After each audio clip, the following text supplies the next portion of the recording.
सदियों पुरानी बात है। ईरान के शहर तेहरान की किसी बस्ती में एक मौची रहा करता था।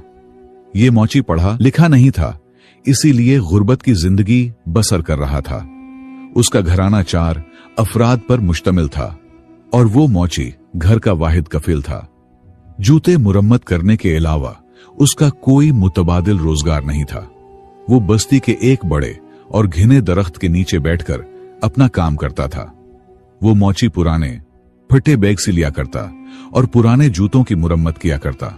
सुबह से शाम तक मेहनत करने के बाद ही वो इतना कमा पाता कि अपना और अपनी बीवी बच्चों का पेट पाल सके। वो मौची बज़ाहिर गरीब जरूर था, लेकिन उसका दिल बहुत सादा मगर अमीर था। वो रोज सुबह घर से आते हुए एक रोटी ले आता और दोपहर को वही रोटी पानी के साथ खाकर अपने रब का शुक्र अदा करता। उस रोटी का एक टुकड़ा वो अलग कर लेता और उसे छोटे छोटे टुकड़ों में बांटकर चिड़ियों को डाल देता। चिड़ियां बरगद के दरख्त के पास आती, चू चू करती, रोटी के वो टुकड़े चुगती और फिर उड़ जाती। अपना खाना खाकर और चिड़ियों को खिलाकर वो कुछ देर आराम करता और जुहर की नमाज अदा करने के बाद दोबारा अपने काम में मसरूफ हो जाता। एक दिन एक मुसाफिर अपने कीमती जूते की मुरम्मत करवाने के लिए मौची के पास आया। शक्लो सूरत से वो कोई नेक आदमी की तरह लग रहा था। उस वक्त मौची रोटी खा चुका था और उसके टुकड़े चिड़ियों को खिला रहा था। मुसाफिर ने यह मंजर देखा कि खुश्क सूखी रोटी में से भी मौची ने चिड़ियों के लिए एक टुकड़ा बचा रखा है और फिर हाथ जोड़कर अल्लाह का शुक्र भी अदा कर रहा है। तो वो इस मौची की सखावत और दरिया दिल्ली देखकर बहुत मुतासिर हुआ। मुसाफिर ने उससे कहा, बाबा जी, आप सूखी रोटी खाकर भी रब का शुक्र अदा करते हो। हालांकि इस दुनिया में बहुत से लोग ऐसे हैं जो बेहतरीन खाने खाकर भी अपने रब का शुक्र अदा नहीं करते, और तुम तो इस रोटी का आधा हिस्सा उन चिड़ियों को भी दे देते हो। मौची जवाब देते हुए बोला, मैं गरीब तो हूं मगर फिर भी किसी अमीर से कम नहीं हूं। रब ने मुझे सबसे बड़ी दौलत सेहत अता की है। अगर सेहत ना हो तो इंसान सब कुछ होते हुए भी कुछ खा नहीं सकता। मेरे हाथ पांव सलामत हैं, मैं काम कर सकता हूं और फिर सब्र की दौलत भी मेरे पास है, तो मैं अपने रब का शुक्र अदा क्यों ना करूं। ये चिड़ियां मेरी पड़ोसने हैं, इनका भी हक है। मैं उनका हक रोटी के एक निवाले से अदा करता हूं और ऐसा करने से मेरा कुछ नहीं बिगड़ता, बल्कि इनकी चहचहाहट सुनकर मेरा हौसला और बढ़ जाता है। मुसाफिर ये सुनकर बहुत खुश हुआ। उसने कुरान की कुछ आयात पढ़े। मौची ने वो सारी आयात अदब व एहतराम से सुनी और कहा, इन आयात का मतलब मुझे भी समझा दें। मुसाफिर ने कहा, इन आयात का मतलब ये है कि ए अल्लाह, बादशाही का मालिक सिर्फ तू ही है। तू जिसे चाहे सल्तनत और इज्जत दे दे, जिसे चाहे जिल्लत दे दे। भलाई सिर्फ तेरे ही हाथ में है। बेशक तो हर चीज पर कादिर है। मौची ने मुसाफिर के जूते की मुरम्मत करते हुए कहा, बेटा, मैं तुमसे मजदूरी नहीं लूंगा, बस तुम मुझे कुछ आयात जबानी याद करवा दो ताकि मैं उन्हें याद कर लूं और अपनी जबान से पढ़ता रहूं। चंद ही लम्हों में मुसाफिर ने मौची को वो आयात याद करवाएं, फिर सलाम करके रुखसत हो गया। मुसाफिर के जाने के बाद मौची वो आयात मुसलसल पढ़ता रहा जिनसे उसे बेहद मोहब्बत हो गई। अब वो आयात हर वक्त उसकी जबान पर रहती। जब भी वो चिड़ियों की चहचहाहट सुनता, वो मुस्कुराकर कहता, वाह भाई वाह, तुम्हें भी आयात याद हो गई। इसी तरह कई दिन गुजर गए, मगर अब अचानक मौची पर एक मुसीबत आन पड़ी। कई दिनों से कोई भी जूता मुरम्मत होने के लिए नहीं आया और न ही किसी गाहक ने मौची की तरफ चक्कर लगाया। बेचारे मौची के पास कुछ ही पैसे बचे थे। वो बाजार गया और उनसे उसने आटा खरीद लिया और चंद दिनों के खाने का बंदोबस्त हो गया। वो रोज अपने काम पर जाता, उस बरगद के दरख्त के नीचे बैठा रहता, गली को बड़ी तरसती निगाह से देखता कि शायद अभी कोई उसकी तरफ आ रहा हो, लेकिन न तो कोई गाहक आता और न ही जूते मुरम्मत करने का कोई काम। अगले चंद ही दिनों में आटा भी खत्म हो गया और चिड़ियां भी रोज रोटी की आस में खाली हाथ वापस लौट कर जाने लगी। अगले दिन भी वो काम पर गया, सारा दिन भूखा बैठा रहा। और उसने कई बार महज पानी पीकर गुजारा किया। उसे भूख लग रही थी, लेकिन उसके पास खाने को कुछ भी नहीं था। उसे अपने साथ साथ अपने बीवी बच्चों की भी फिक्र सताए जा रही थी। सारा दिन कोई काम न आया तो शाम को खाली हाथ थका हारा घर वापस आ गया। घर में अनाज का एक दाना भी नहीं था। सबके सब भूखे पेट सो गए। इसी हालत में 2 दिन और गुजर गए। पानी के सिवा कुछ भी उनके पेट में न गया। सब अहले खाना भूख से निढाल हो चुके थे। घर में ऐसी कोई चीज भी न बची थी जिससे बीज कर आटा या कुछ खाने पीने का सामान लिया जा सकता। एक शाम मौची की बीवी बहुत ज्यादा अफसुर्दा थी। वो अपने बच्चों को भूख से बिलकता नहीं देख सकती थी। बूढ़ा मौची जैसे ही घर आया तो वो रोने लगी और बोली, अगर आज उन्होंने कुछ न खाया तो हमारे मासूम बच्चे मर जाएंगे। 4 दिन हो गए, इनके पेट में एक दाना भी नहीं गया। इन बेगुनाह बच्चों का क्या कसूर है? मूची की बेवी ने उससे कहा, आप आज ऐसा करें कि उस सामने वाले घर में चले जाएं। आज वहां खाने का इंतजाम हो रहा है। बाहर हलवाई खाना पका रहे हैं। तुम पड़ोसी से कुछ खाना या पैसे मांग लो ताकि इन बच्चों का पेट भर जाए। मूची उदास बैठा था। उसने कहा, हमारा सामने वाला पड़ोसी बहुत कंजूस है। वो गरीब लोगों की मदद करने को एक जुर्म समझता है। मैं किसी का एहसान लेना नहीं चाहता, मगर इन बच्चों की हालत मुझसे देखी नहीं जा रही। मुझे उससे कोई उम्मीद तो नहीं, मगर अगर तुम कह रही हो तो मैं चला जाता हूं। शायद अल्लाह उसके दिल में रहम डाल दे। मूची अपने पड़ोसी के पास गया, उसे सलाम किया और कहा, साहिब, मैं कोई भिखारी नहीं हूं, लेकिन 4 दिन की भूख ने मुझे मजबूर कर दिया है। मैं अपने बच्चों के लिए आपसे खाना मांगने आया हूं। अब या तो मुझे कुछ पैसे उधार दे दें, जब भी मेरे पास पैसों का इंतजाम होगा मैं आपको वापस कर डालूंगा, या फिर आप मुझे यहां से किसी बर्तन में इतना खाना डाल दें कि मैं अपने बच्चों की जिंदगी बचा सकूं। अब बच्चों की हालत मुझसे देखी नहीं जा रही। अगर आपको यकीन न आए तो आप मेरे घर आकर खुद देख सकते हैं। अगर आज भी उन्हें खाने को कुछ न मिला तो वो मर जाएंगे। पड़ोसी तकब्बुर से हंसता हुआ बोला, तो बड़ा चालाक निकला।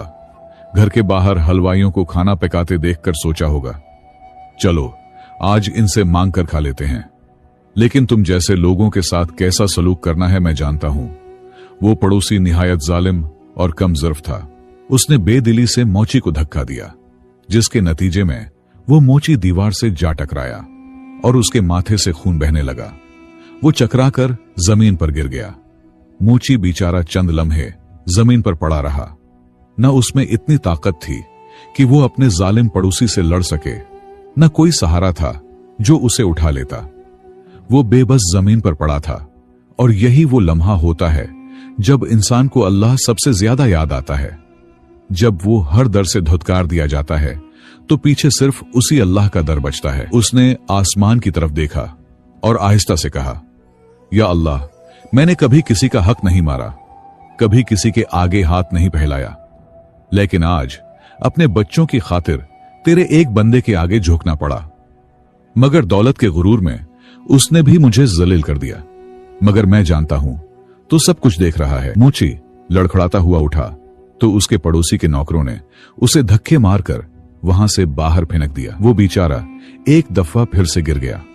बड़ी मुश्किल से उठा और आहिस्ता आहिस्ता गली में चलने लगा।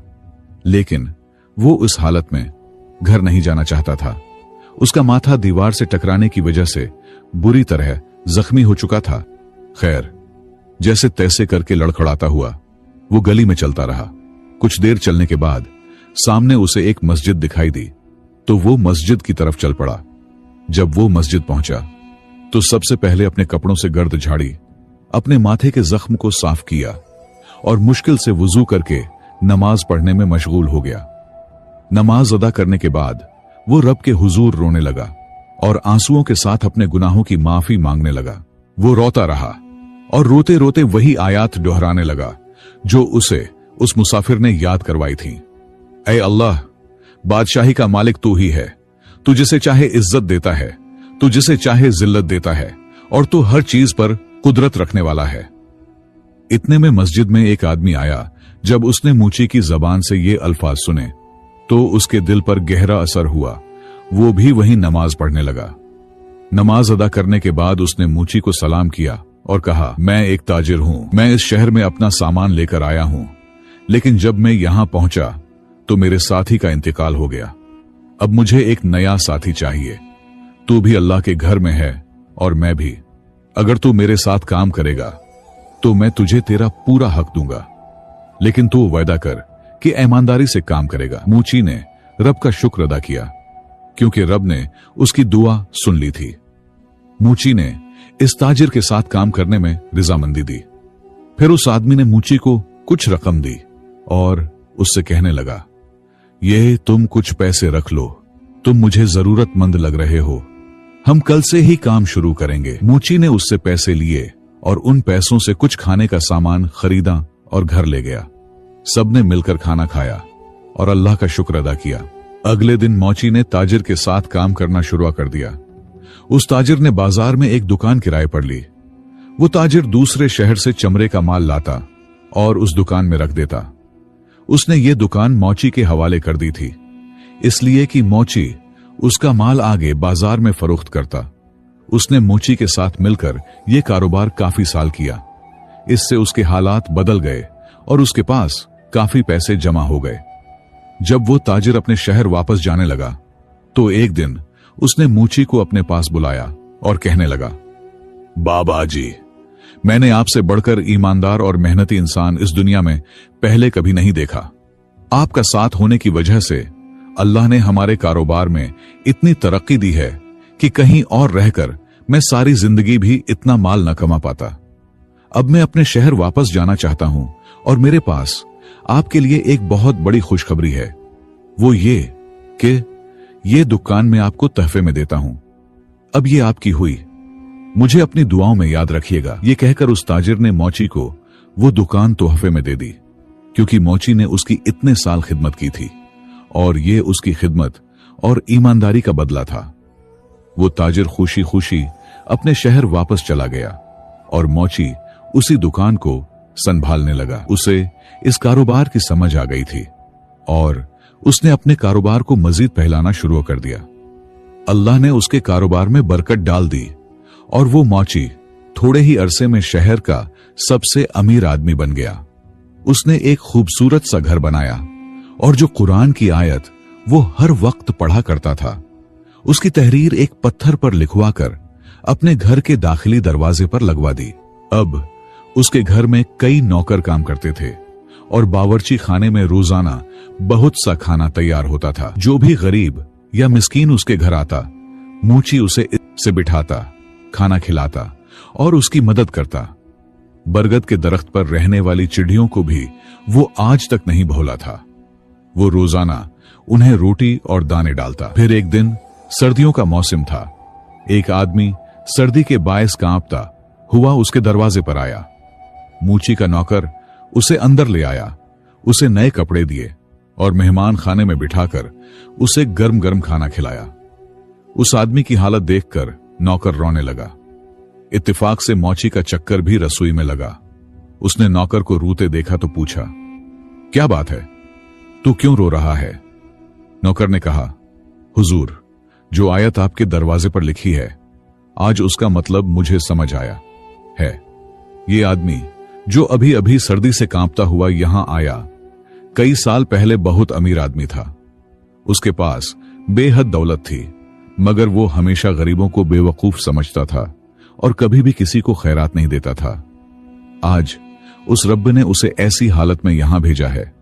मूची ये सुनकर कहने लगा, दरहकीकत रब हर चीज पर कादिर है, इज्जत और जिल्लत उसी के हाथ में है। फिर जब मौची दूसरे कमरे में गया तो उसने देखा कि यह तो वही उसका पुराना मगरूर पड़ोसी बैठा है, जिसने कई साल पहले उसे धक्के देकर अपने घर से निकाला था।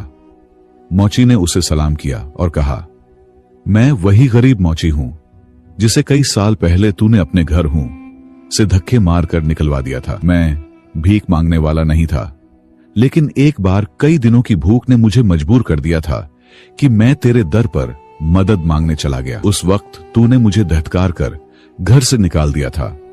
उस दिन जो मेरे माथे पर चोट लगी थी, उसका निशान आज भी बाकी है। पड़ोसी ने मौची को पहचान लिया और रोने लगा और रोते रोते बोला, रब ने मुझे सजा दी है। मेरा सारा कारोबार तबाह हो गया, मेरी बीवी भी मर गई और मेरे बच्चों ने भी मुझे घर से निकाल दिया। मैं अब बीमार और कमजोर हो गया हूं। अब मेरे पास ना तो सर पर छत है और न ही कोई सहारा। यह सच है कि जो भी दौलत पर गुरूर करता है, उसका अंजाम हमेशा बुरा होता है। बस इंसान को गुरूर नहीं करना चाहिए। मौची ने कहा, हां, हर चीज रब के हाथ में है और अल्लाह के अलावा किसी के सामने भी अपना दामन नहीं फैलाना चाहिए और न ही दौलत पर मान करना चाहिए। पैसा क्या है, ये तो आने जाने वाली चीज है। इस पर गुरूर करना अच्छी बात नहीं होती, लेकिन अब तुझे तेरे किए की सजा मिल चुकी है। सच्चे दिल से रब से माफी मांग ले, वो बड़ा रहम दिल है, वो जरूर तेरी माफी कबूल करेगा। ये ले, पकड़ पैसे, इनसे तू दोबारा अपना काम शुरू कर ले। रब तेरी मदद जरूर करेगा, क्योंकि बिलाशुबा रब हर चीज पर कादिर है। इस अमीर ताजिर का गुरूर खाक में मिल गया था। वो दुआएं देता हुआ वहां से चला गया। प्यारे दोस्तों, ये एक कहानी नहीं बल्कि हकीकत है कि जब लोगों के पास माल होता है तो ज्यादातर लोग अपनी औकात से बाहर हो जाते हैं। उन्हें गरीब ऐसे लगते हैं जैसे कोई बीमारी हो, कि अगर वो उनकी मदद करेंगे तो उन्हें भी बीमारी लग जाएगी। दौलत की हिरस इन अमीर जादों को फिरौन बना देती है। लेकिन दोस्तों, ये बात जहन में रखो कि अल्लाह बादशाह को फकीर बनाने पर भी कादिर है। वो जात जिसे चाहे इज्जत दे और जिसे चाहे रुस्वा कर दे। हमें चाहिए कि हम दौलत पर मान न करें, बल्कि गरीबों और मिस्किनों पर खर्च करें और सदका खैरात करते रहें। इसी में ही हमारी भलाई है।